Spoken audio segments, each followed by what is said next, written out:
নমস্কার বন্ধুরা, আমি নীলার রান্নাঘরে আপনাদের সবাইকে স্বাগত জানাই। আপনারা সবাই কেমন আছেন? আশা করি আপনারা সবাই ভালো আছেন। আমিও ভালো আছি। আজকের পর্বে আমি একটি নিরামিষ রেসিপি নিয়ে আপনাদের সামনে এসেছি। আজ আমি আপনাদের সামনে তৈরি করে দেখাবো পটলের দোরমা। নিরামিষ দিনে ভালো কিছু খেতে ইচ্ছে করলে এই রেসিপিটি একবার অন্তত ট্রাই করে দেখতে পারেন। খেতে কিন্তু অসাধারণ লাগে। যারা যারা আমার ভিডিওটি দেখছেন, অনুরোধ রইল সম্পূর্ণ ভিডিওটি দেখে আমার পাশে থাকার জন্য। আর যারা নতুন বন্ধু আছেন, প্লিজ আমার চ্যানেলটি সাবস্ক্রাইব করে আমার পাশে থাকবেন, লাইক আর শেয়ারও করবেন। আর হ্যাঁ, কমেন্ট করে জানাবেন আমার এই রেসিপিটি আপনাদের কেমন লাগলো। আপনাদের প্রত্যেকটি কমেন্টে আমার ভিডিও করার উৎসাহ 2 গুণ বাড়িয়ে দেয়। চলুন তাহলে আজকের এই রেসিপিটি আমি শুরু করি। দেখুন, এখানে আমি নিয়েছি পটল। এখানে আমি 500 গ্রাম পটল নিয়েছি। একটু বড় বড় সাইজেরই পটল আমি এখানে নিয়েছি। এখানে টোটাল 500 গ্রাম পটল আছে। এখন আমি নিয়ে নেব একটি ছুরি। দেখুন, ছুরি নিয়েছি। এখন এই ছুরি দিয়ে আমি হালকা একটু দেখুন পটলের গায়ের যে পাতলা অংশ, পাতলা খোসাটা আমি ছাড়িয়ে দিচ্ছি। এইভাবে ঘষে ঘষে আমি প্রত্যেকটি পটলের খোসা ছাড়িয়ে নেব। হালকা একটু ছুরি দিয়ে আস্তে আস্তে দেখুন আমি খোসা কিভাবে ছাড়িয়ে নিচ্ছি। খুবই আলতো হাতে দেখুন আমি ছাড়িয়ে নিচ্ছি। এইভাবেই সমান প্রসেসে সবগুলি পটলের পাতলা অংশটা দেখুন ছুরির সাহায্যে আমি হালকা হালকা ছাড়িয়ে দিচ্ছি। এইভাবে দেখুন আমার প্রায় সবগুলো কমপ্লিট হয়ে গেছে, আপনারা দেখতেই পাচ্ছেন। এরপরে আমি পটলগুলো খুব ভালো করে ধুয়ে নেব। দেখুন ছাড়ানো হয়ে গেছে। এখন নিয়ে নেব জল, সবগুলো দেখুন। এরপরে নিয়েছি একটি বড় সাইজের বাটিতে জল, বেশ অনেকটা পরিমাণেই জল নিয়েছি। এখন জলে এক এক করে আমাদের ছাড়িয়ে রাখা পটলগুলো দিয়ে দিচ্ছি।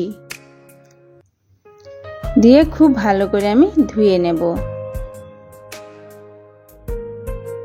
এরপরে আমি জল ঝরিয়ে নেব। দেখুন আমি জল ঝরিয়ে নিয়েছি, আমাদের জল ঝরানো হয়ে গেছে। এরপরে একটি ছুরি নিয়েছি। দেখুন ছুরির সাহায্যে আমি পটলের 2 দিক কেটে নেব। একদিকে হালকা একটু কেটে নিচ্ছি, আর একদিকে একটু বড় সাইজ করে আমি কেটে নেব। একটু বড় করেই কেটে নিতে হবে। দেখুন পটলের একদিক আমি খুবই অল্প পরিমাণে কেটেছি, আরেক দিকে একটু বড় সাইজ করেই কেটে নিয়েছি। সমান প্রসেসে আমি সবগুলো পটল কেটে নেব, যাতে দেখুন এই যে পটলের ভিতরে থাকা বীজের অংশ, সেটা আমরা চামচের সাহায্যে খুব ভালো করে যেন বের করতে পারি। সেই হিসেবেই আমাদের পটলগুলো কেটে নিতে হবে। এক এক করে দেখুন আমি সবগুলো পটল কেটে নিয়েছি। এরপরে নিয়েছি একটি প্লেট আর একটি ছোট সাইজের চামচ। চামচের পিছনের অংশ দিয়ে এখন আমি পটলের ভিতরে যে বীজের অংশ আছে দেখুন আমি বের করে দিচ্ছি। বেশ আলতো হাতে কিন্তু বের করতে হবে, যেন পটল ভেঙে না যায়, পটলে যেন কোনো রকম কোনো ছিদ্র না হয়ে যায়। দেখুন একটি আমি বের করে আপনাদেরকে দেখিয়ে দিলাম। সমান প্রসেসে আমি সবগুলো পটলের ভিতরে থাকা বীজের অংশ বের করে নেব। এক এক করে দেখুন আমি সবগুলো বের করে আপনাদেরকে দেখিয়ে দিচ্ছি। এইভাবে চামচ ঘুরিয়ে ঘুরিয়ে হালকা হাতে, খুবই হালকা হাতে আমাদের পটলের ভিতরে থাকা বীজগুলো বের করে নিতে হবে। দেখুন আমি সম্পূর্ণ বীজ বের করে নিয়েছি। দেখুন আমি একটি স্ম্যাশার নিয়েছি। এখন স্ম্যাশারে দিয়ে দেব পটলের ভেতরে থাকা বীজগুলো। আমি এখানে স্ম্যাশ করে নেব। মিক্সির জারে করলেও হতো, পটলের বীজগুলো খুবই নরম ছিল, তাই আমি মিক্সির জারে গ্রেট করিনি, আমি একটি গ্রেটারেই গ্রেট করে নেব। খুবই নরম ছিল। দেখুন গ্রেটারে ঢাকা লাগিয়ে এখন আমি গ্রেট করে নিচ্ছি। একটু সময় দিয়ে গ্রেট করে নিতে হবে। পটলের বীজ যেহেতু নরম ছিল, আমি আগেই বলেছি, তাই আমি এখানে গ্রেটার ইউজ করেছি। দেখুন পটলের বীজ গ্রেট করা হয়ে গেছে, আপনাদেরকে দেখিয়ে দিচ্ছি। খুব মিহিভাবেই গ্রেট হয়েছে। এখন একটি নিয়েছি প্লেটে আমি গ্রেট করা আমাদের ওই পটলের বীজগুলো ঢেলে দিচ্ছি। দেওয়া হয়ে গেছে। এরপরে দেখুন আমি নিয়েছি এখানে 250 গ্রাম পনির। আমি এই রেসিপিটি পনির দিয়ে তৈরি করব। পনির ভালো করে আমি টুকরো করে নিচ্ছি। খুব ভালো করে আমি মিহি করে কেটে দিচ্ছি। হাত দিয়ে আমি টুকরো টুকরো করে দিচ্ছি, আপনারা দেখতেই পাচ্ছেন। একটু ভেঙে নিচ্ছি।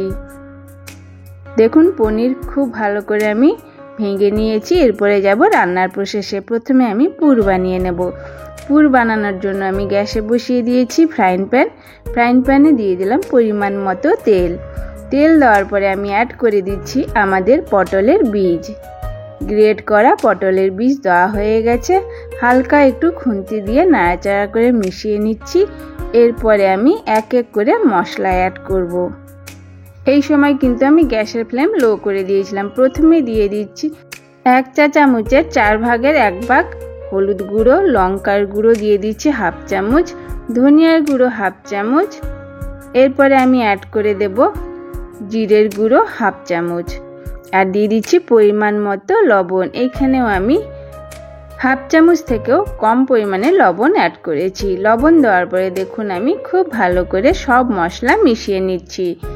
এই সময় কিন্তু আমি আগেই বলেছি গ্যাসের ফ্লেম কিন্তু একদম লো আছে। খুব ভালো করে মিশিয়ে নেওয়ার পরে আমি অ্যাড করে দেব হাতে গ্রেট করা পনির।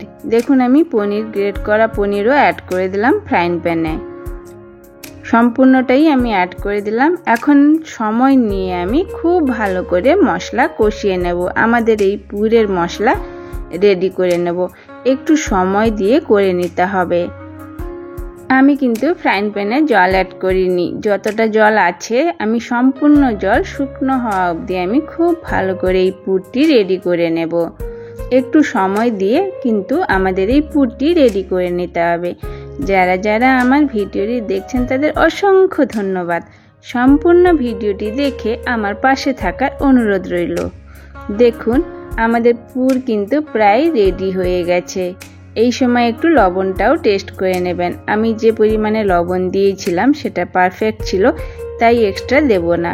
এরপরে আমি অ্যাড করে দিচ্ছি কিছু ছোট ছোট টুকরো করা কাজু আর কিছু ছোট ছোট টুকরো করে কেটে রেখেছিলাম কিশমিশ আর দিয়ে দিচ্ছি স্বাদ মতো চিনি। এখানে আমি খুবই অল্প পরিমাণেই আমি কাজু কিশমিশ অ্যাড করেছি। কাজু কিশমিশ আর চিনি দেওয়ার পরে আবারও খুব ভালো করে মিশিয়ে নিচ্ছি। এইভাবে আরও আমি 2 মিনিটের মতো মিশিয়ে নেব। 2 মিনিটের মতো মিশিয়ে নেওয়ার পরে দেখুন আমাদের এই পুরটি সম্পূর্ণভাবে রেডি হয়ে গেছে। গ্যাসের ফ্লেম অফ করে দিয়ে আমি খুব ভালো করে ঠান্ডা করে নেব। দেখুন আমাদের কমপ্লিট। এখন নামিয়ে ঠান্ডা করে নেব। পটলের দোরমার গ্রেভি তৈরি করার জন্য দেখুন মিক্সির জারে অ্যাড করে দিচ্ছি আমি কোরানো নারকেল। এইখানে আমি 4 চা চামচ নারকেল কোরানো নিয়েছি। এরপরে দিয়ে দিচ্ছি কাজু বাদাম 6টি। এরপরে দিয়ে দিচ্ছি দেখুন আমি আদার টুকরো হাফ ইঞ্চের মতো। মশলাতে দিয়ে দিচ্ছি দেখুন জিরের গুঁড়ো 1 চামচ, ধনিয়ার গুঁড়ো 1 চামচের থেকেও কম। এরপরে দিয়ে দেব আমি হলুদ হাফ চামচের মতো, লঙ্কার গুঁড়ো 1 চামচ, কাশ্মীরি লঙ্কার গুঁড়ো দেখুন আমি অ্যাড করে দিচ্ছি হাফ চামচ। এরপরে মিক্সি জারে অ্যাড করে দেব আমি মগজদানা। এখানে আমি মগজদানা অ্যাড করেছি 3 চামচ, ছোট চামচের 3 চামচ মগজদানা দেওয়ার পরে দিয়ে দিচ্ছি পরিমাণ মতো জল। মিক্সি জারে ঢাকা লাগিয়ে এখন আমি ফাইন পেস্ট রেডি করে নেব। দেখুন আমাদের এই পেস্টটি রেডি হয়ে গেছে। দেখুন খুব মিহিভাবেই আমি পেস্টটি রেডি করে নিয়েছি। আমাদের গ্রেভির মশলা রেডি হয়ে গেছে। আর এদিকে দেখুন আমাদের এই পুরটি ঠান্ডা হয়ে গেছে। খুব ভালো করে আমি ঠান্ডা করে নিয়েছি যাতে আমাদের পটলের ভিতরে পুর ভরে নিতে কোনো রকমের সমস্যা না হয়। দেখুন এক একটি পটলে আমি এখন পুর ভর্তি করে নেব। পুর কিন্তু বেশ ঠান্ডা হয়ে গেছে, না হলে আমি তুলতে পারতাম না, তাই না? একটু প্রেসার দিয়ে দিয়ে আমি সবগুলো পটলে পুর ভর্তি করে নেব। দেখুন হালকা একটু আমি প্রেসার দিয়ে দিয়ে আমি পুরগুলো ভর্তি করে নিয়েছি পটলের ভিতরে। পুরো ঠেসে ঠেসে পটলের ভিতরে পুর ভর্তি করে নিতে হবে। একটি পটলে পুর ভর্তি করা হয়ে গেছে। সমানভাবেই আমি সবগুলো পুর ভর্তি করে নেব পটলের ভিতরে। আর আমি যে পরিমাণে পুর বানিয়েছিলাম আমার এই 500 গ্রাম পটলে সম্পূর্ণটাই লেগে গেছে, একটুও বেশি হয়নি। দেখুন এক এক করে সবগুলো পুর আমি ভর্তি করে দিয়েছি। আপনাদেরকে দেখিয়ে দিলাম আমাদের কিন্তু পটলের ভিতরে পুর ভর্তি করা কমপ্লিট। এরপরে আমি পটলগুলো ভেজে নেব। খুব ভালো করে ঠেসে ঠেসে ভর্তি করে নিয়েছিলাম। এরপরে দিয়ে দিচ্ছি ফ্রাইং প্যানে পরিমাণ মতো তেল। তেল খুব ভালো করে গরম হয়ে গেছে। এক এক করে দেখুন আমি পুর ভরা পটলগুলি ফ্রাইং প্যানে অ্যাড করে দিলাম। সবগুলোই আমি একসাথেই ভেজে নেব, হালকা একটু ভেজে নেব। দিয়ে দিচ্ছি পরিমাণ মতো তেল। এখানে আমি হাফ চামচের থেকেও কম পরিমাণে লবণ অ্যাড করেছি। লবণ দেওয়ার পরে আমি পটলগুলো উল্টে পাল্টে একটু হালকা ভেজে নেব, হালকা একটু লাল লাল করে ভেজে নেব। খুব আলতো হাতে ভেজে নিতে হবে। দেখুন আমাদের পটল ভাজা কমপ্লিট। এখন এক এক করে সবগুলো পটল তুলে একটি প্লেটে নিয়ে নিচ্ছি। আস্তে আস্তে করে আমি সবগুলো পটল দেখুন তুলে নিয়েছি। এই তেলে রান্না করে নেব। প্রথমে আমি দিয়ে দিচ্ছি হাফ চামচের থেকেও কম গোটা জিরে, আর দিয়ে দিচ্ছি কিছু গোটা গরম মশলা। গোটা গরম মশলায় আছে এলাচ, লবঙ্গ, দারচিনি। একটি মিষ্টি গন্ধ বেরোনো অবধি ভেজে নেব। দেখুন ভাজা কমপ্লিট। এরপরে দিয়ে দিচ্ছি আমাদের পেস্ট, মশলার পেস্ট। এই সময় কিন্তু গ্যাসের ফ্লেম একদম লো করে দিতে হবে, না হলে প্রচুর পরিমাণে ছিটকবে। দেখুন মশলার পেস্ট অ্যাড করার পরে আমি ভালো করে মিশিয়ে দিলাম। এরপরে মিক্সির জার ধুয়ে খুবই অল্প পরিমাণে জলও অ্যাড করে দিলাম, আর দিয়ে দিচ্ছি খুবই অল্প পরিমাণে লবণ। লবণ দেওয়ার পরে খুব ভালো করে মিশিয়ে নিচ্ছি। এই মশলা আমি খুব ভালো করে কষিয়ে নেব, মশলা থেকে তেল ছাড়া অবধি দেখুন আমি মশলা কষিয়ে নেব। একটু সময় দিয়ে আমাদের এই মশলাটি রেডি করে নিতে হবে। আমাদের এই পটলের দোরমার মশলা কষিয়ে নিতে হবে। মশলা থেকে তেল ছাড়া অবধি দেখুন আমি খুব ভালো করে কষিয়ে নিয়েছি। আমাদের কষানো কমপ্লিট হয়ে গেছে। এরপরে দিয়ে দেব পরিমাণ মতো জল। এখানে আমি প্রায় 300 ml মতো জল অ্যাড করেছি, বেশি পরিমাণে আমি জল অ্যাড করিনি, যতটা প্রয়োজন ততটাই দিয়েছি। দেখুন জল দেওয়ার পরে খুব ভালো করে আমি মিশিয়ে নিচ্ছি আর ফুটতে দিয়েছি। খুব ভালো করে ফুটে গেলে এরপরে অ্যাড করে দেব দেখুন এক এক করে আমাদের ভেজে রাখা পটল, পুর ভরা পটল। সবগুলো পটল আমি এই ফ্রাইং প্যানে অ্যাড করে দিচ্ছি। দেখুন অ্যাড করা কমপ্লিট হয়ে গেছে। হালকা একটু নাড়াচাড়া দিয়ে মিশিয়ে নিচ্ছি। এখন আমি ঢাকা দিয়ে লো ফ্লেমে 10 মিনিটের মতো ফুটিয়ে নেব। দেখা হচ্ছে আবারও 10 মিনিটের পর। দেখুন 10 মিনিট হয়ে গেছে। আমাদের এই দোরমার কালারটা দেখুন কতটা সুন্দর লাগছে, তাই না? ঢাকা খুলে এখন আমি অ্যাড করে দিলাম গরম মশলা হাফ চামচ, আর দিয়ে দিচ্ছি ঘি।